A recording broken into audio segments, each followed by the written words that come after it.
if you're over 50 and you're thinking about hiring a personal trainer, here are a couple things you might want to look for. One is you want to make sure that they understand the differences between people that they are training that are over 50 versus somebody who is younger, because there are definitely some different things that need to be accounted for, especially for postmenopausal women. So there's a particular certification that you can look for that is a senior exercise specialist. So basically they have had at least the book training for understanding just the different ways that they need to approach people who are a little bit older adults.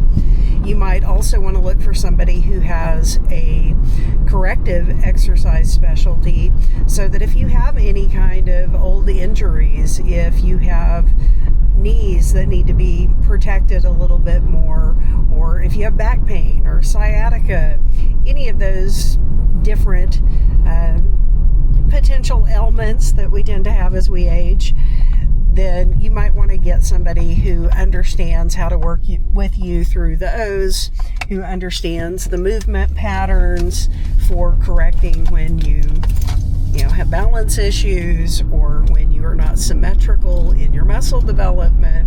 Just a lot of different things that they can work through that maybe your average trainer can't.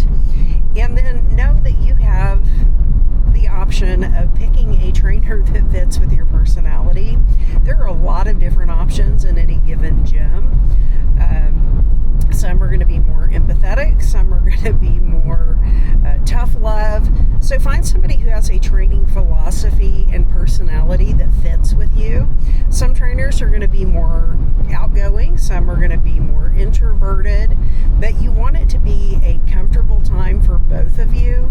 So you don't want a mismatch of energy or philosophy, but there's definitely a trainer for everyone, and it's certainly worth it to have somebody watching your form and technique, somebody to teach you the different exercises, because if you haven't ever been to the gym, or if you haven't been there for anything besides the treadmill or the Stairmaster, it can be really intimidating. You might not even know how to use the machines, not know what weights to start with. So it's really good to have somebody there to walk you through that process.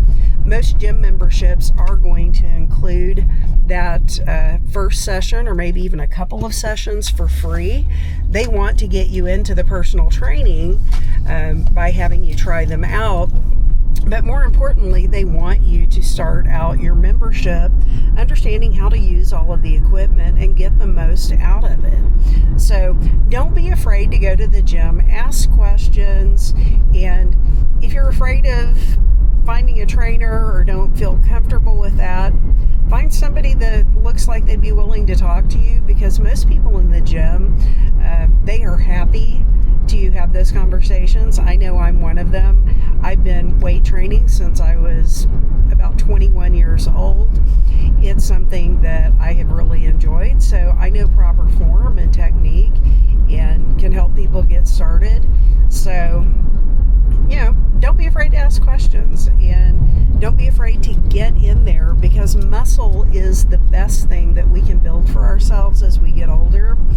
Even if you don't lose any more fat off your body, if you add more muscle, you're going to be healthier, you're going to be stronger. And one of the things I tell my members all of the time is, if you want to live longer, you need to be stronger. So just remember that. You need to be stronger. Don't be afraid of lifting heavy things as you age. Just make sure you have somebody that shows you how to do it without hurting yourself, because if you do it right, it is one of the best things you can do.